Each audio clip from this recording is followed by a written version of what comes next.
and you wanted to find out whether table tennis have paid their campaign venue. Is that what it is? Yes. Once they have received their final pay, if they haven't been paid their campaign venue, I believe once they have finished their games and their living, they wouldn't have even agreed to leave the camp. Yes. So they've been sorted out. And somebody asked a question about Black Princess, isn't it? We are taking care of all of that. I know they are tables now, and then they also won their second match this week. So we are taking good care of them. They are in camp there. They are also being fed, accommodated properly. So we are also taking care of the Black Princess, and they are also doing very well. And we hope and pray that they also, they have qualified. They've played 2 matches now, isn't it? And they have won all the 2. So they've qualified from the 2 to the next stage. So ask all of you to pray for them also, not only the Black Israelites. We are hoping that for football, the Black Princess and the Black Israelites, our main focus is for these 2 teams to go for good. That is our focus. That is Black Princess and the Black Israelites. We are not leaving the ladies also. We are moving together.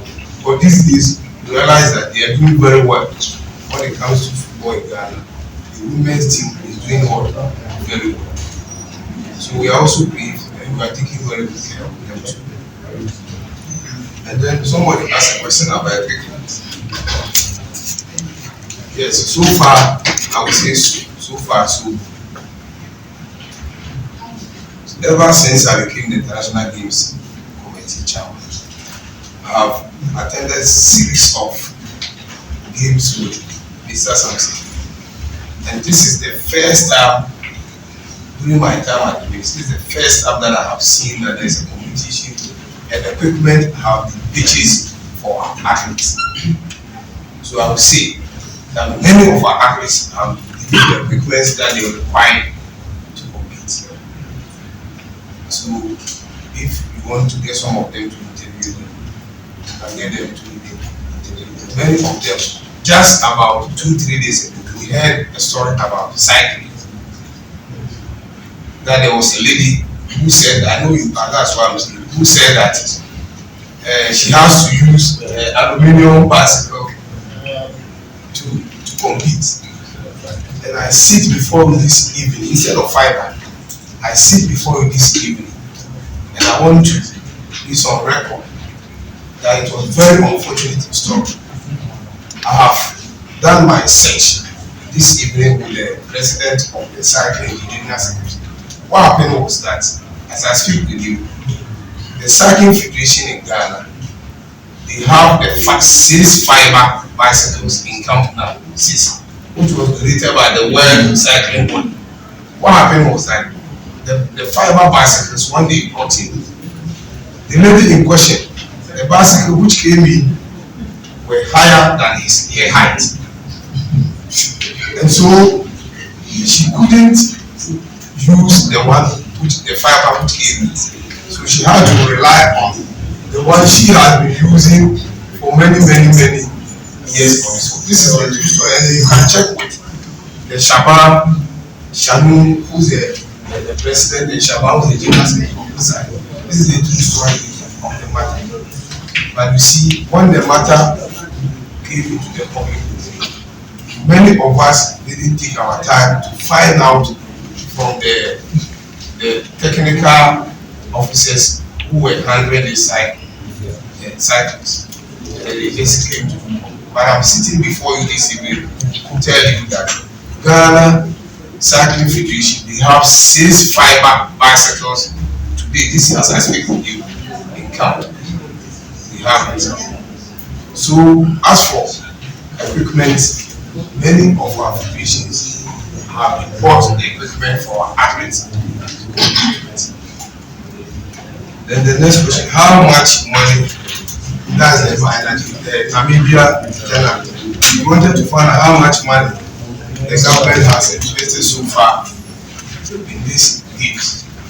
My brother, if you heard the introduction from Kuyebuwadi, he said that I am in charge of the International Games Committee. My job is to look at the welfare of the athletes, how Team Ghana to be prepared to compete. And then you heard him say that there will be subsequent press conferences. So I believe that when it gets to the turn of the people who are in charge of infrastructure and what have you, then they will be able to put the other LOC members hearing that friends from the media, ladies and gentlemen, thank you so much for this evening's encounter. Before then, let me thank you for being with us since the start of these games. We are very much appreciated for the support that the media have given to the Accra Games, and for that matter, LOC and the ministry. First of all, on behalf of the Honorable Minister, the LOC, and on my own behalf, as the chairman for the International Games Committee, as indicated, let me say a very good evening to all of you. We are here this evening to update you about matters relating to Team Ghana, as what we said. Team Ghana was selected by the Federation heads. There's something we call a long form.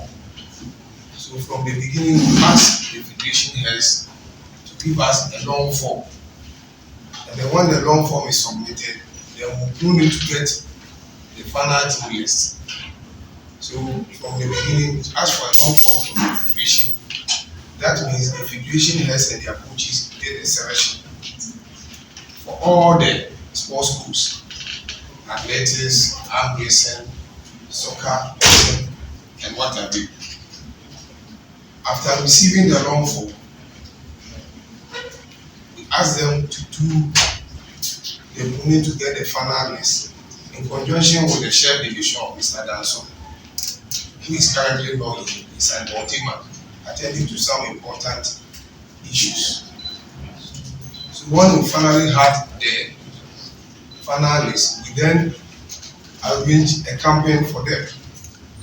Initially, the decision of some federation wanted to have campaign outside Accra or outside Ghana.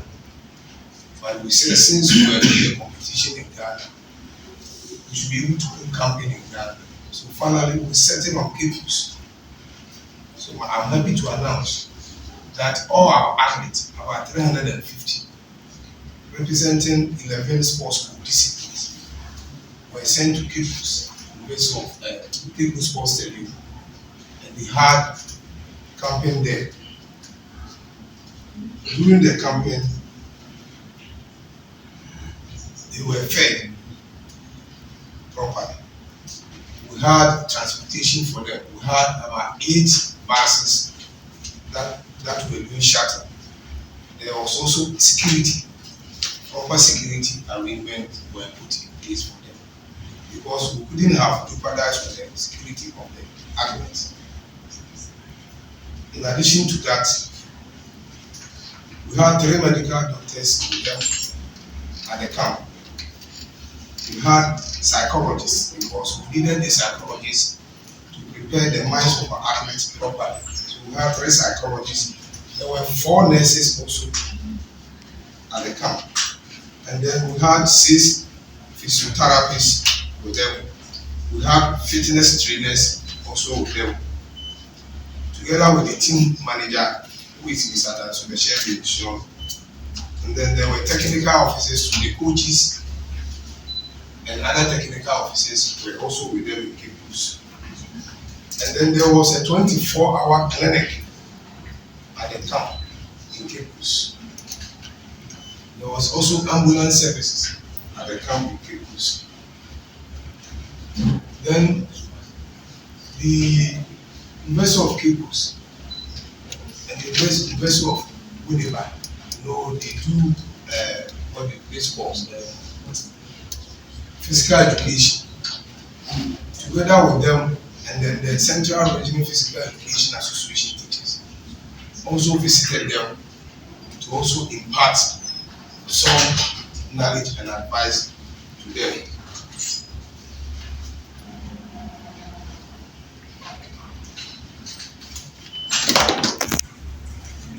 And the National Sports Authority, that's it.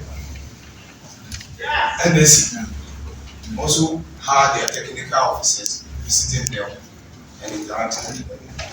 The objective of camping them was to bring good team spirit and foster a very good relationship among the athletes. That was the main objective of camping them. During camping,